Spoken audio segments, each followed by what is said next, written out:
Daily taste the daily. Palamuru Rangareddy ప్రాజెక్టుపై త్వరలోనే కేసీఆర్తో సమావేశమవుతారని మాజీ మంత్రి నిరంజన్ రెడ్డి అన్నారు. జనవరిలోనే కేసీఆర్తో మహబూబ్ నగర్లో భారీ బహిరంగ సభ పెడతామని తెలిపారు. ప్రభుత్వ వైఫల్యాలను బయటపెడతామన్నారు. ఖైరతాబాద్లో ఖచ్చితంగా బైపోల్ ఎలక్షన్ వస్తుందని, పార్టీ మారినట్టు దానం నాగేందర్ చెబుతున్నా స్పీకర్కు కనిపించడం లేదా అని ప్రశ్నిస్తున్న మాజీ మంత్రి నిరంజన్ రెడ్డితో మా ప్రతినిధి Vamsikrishna face to face. Danam Nagender hot comments చేయడం జరిగింది. తాను పార్టీ మారలేదని, ఏదైతే ఎవరు ఏ పార్టీలో ఉన్నా తాను మాత్రం కాంగ్రెస్ పార్టీలోనే ఉన్నానంటూ కూడా వ్యాఖ్యానించడం జరిగింది. దీనికి సంబంధించి బీఆర్ఎస్ పార్టీ ఎలా స్పందిస్తుందో మనం మాట్లాడించే ప్రయత్నం చేద్దాం. మనతో పాటు బీఆర్ఎస్ పార్టీ నాయకుడు మాజీ మంత్రి నిరంజన్ రెడ్డి గారు మనతో పాటు ఉన్నారు. వారితో మాట్లాడిద్దాం. సార్ చెప్పండి, ప్రధానంగా మనం చూస్తా ఉన్నాము దానం నాగేందర్ తీవ్రం ఏదైతే సంచలనమైనటువంటి వ్యాఖ్యలు చేయడం జరిగింది. తాను ఎవరైతే వేరే పార్టీలో ఉన్నా కూడా నేను మాత్రం కాంగ్రెస్ పార్టీలో ఉన్నానంటూ కూడా స్పష్టం చేశారు. దీని గురించి ఏమంటారు? ఇప్పుడు ఆయన స్వయంగా కాంగ్రెస్ పార్టీ బీఫామ్ తీసుకొని ఎంపీగా పోటీ చేసిండు కదండి. నేను ఇప్పుడు మాట్లాడింది నిన్న మాట్లాడిండు, ఏడాదిన్నర క్రితమే మాట్లాడిండు కదా. ఏడాదిన్నర క్రితమే నన్ను గెలిపేయండి అని చెప్పి కాంగ్రెస్ బీఫామ్ తీసుకొని కాంగ్రెస్ సింబల్ మీద ఎంపీగా పోటీ చేసిండు కదా ఆయన. ఏడాదిన్నర నుంచి స్పీకర్ గారు కనిపిస్తలేదు, పాపం వినిపిస్తలేదు, కనిపిస్తలేదు. మనం ఏం చేస్తాం? అంటే ఒక రకంగా అటు ఖైరతాబాద్ లో ఎలక్షన్ వస్తుందని మీరు భావిస్తున్నారా? ఇక అది ఎలక్షన్ ఖచ్చితంగా పెట్టాలి ప్రభుత్వం వాళ్ళు. ఇప్పుడు ఆయనైనా రాజీనామా చేయాలి, లేదా స్పీకర్ అయినా ఆమోదించాలి, లేదంటే ముఖ్యమంత్రి దాని మీద స్పందించాలి.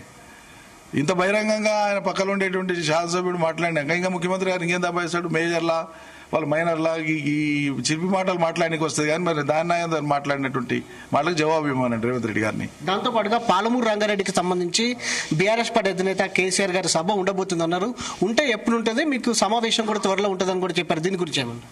3-4 రోజులు 4-5 రోజుల్లో కార్యాచరణ ప్రకటిస్తారు కేసీఆర్ గారు. జనవరి మాసంలోనే సభ ఉంటుంది, తప్పకుండా ఉంటుంది. దాంతో పాటుగా ఉత్తమ్ కుమార్ రెడ్డి కావచ్చు ప్రెస్ మీట్ పెట్టి అనేక విషయాలు తాము 7,000 కోట్లు ఖర్చు పెట్టామని, దాంతో పాటుగా గతంలో ఉన్నటువంటి బీఆర్ఎస్ పార్టీ పాలమూరు రంగారెడ్డిని నిర్లక్ష్యం చేసిందంటూ కూడా వ్యాఖ్యానించారు. దీని గురించి మీరేమన్నా? ఇప్పుడు పాలమూరు రంగారెడ్డి అనేటువంటి ప్రాజెక్టు రూపకల్పన చేసి మొదలుపెట్టి 5 రిజర్వాయర్లు కట్టి, పంపింగ్ స్టేషన్లు కట్టి, అన్ని పనులు, tunnels, main canals, connecting canals, tower lines ఇవన్నీ చేసి కంప్లీట్ చేసి నోటికాడికి తెచ్చిపెట్టినాం. ప్రభుత్వం పోయింది. మేము ఉంటే 4-5 నెలల లోపల నీళ్ళు ఇచ్చేవాళ్ళం ప్రభుత్వం వచ్చిన వెంటనే. ఇక కర్మగాలి 2 ఏళ్ళు అయిపోయింది. తట్టేడు మట్టిది ఇలా ఏం పని చేయాలి? పని చేస్తే పనికి నోటి మాట చెప్పేది ఉండదు కదా. ఇంజనీరింగ్ లెక్కలు ఉంటాయి. Quantum of work or quantity of work ఉంటుంది. ఏ పని ఎక్కడి నుంచి ఎంత జరిగింది, ఏ రోజు జరిగింది అనేటువంటిది లెక్కలు ఉంటాయి. ఉత్తమ్ కుమార్ రెడ్డి గారిని 7,000 కోట్లకు సంబంధించినటువంటి పని కాంగ్రెస్ ప్రభుత్వం వచ్చినాకనే జరిగిన పనికే మేము ఈ బిల్లులు ఇచ్చినామని చెప్పి ఆధారాలతో చెప్పమనండి. సార్ చివరిగా సభ ఉంటుంది అంటున్నారు. ముందుగా మహబూబ్ నగర్ ఉంటుందా, నల్గొండ ఉంటుందా, రంగారెడ్డి ఉంటుందా? మహబూబ్నగర్ జిల్లాలో ఉంటుంది. మహబూబ్నగర్ జిల్లా. Thank you.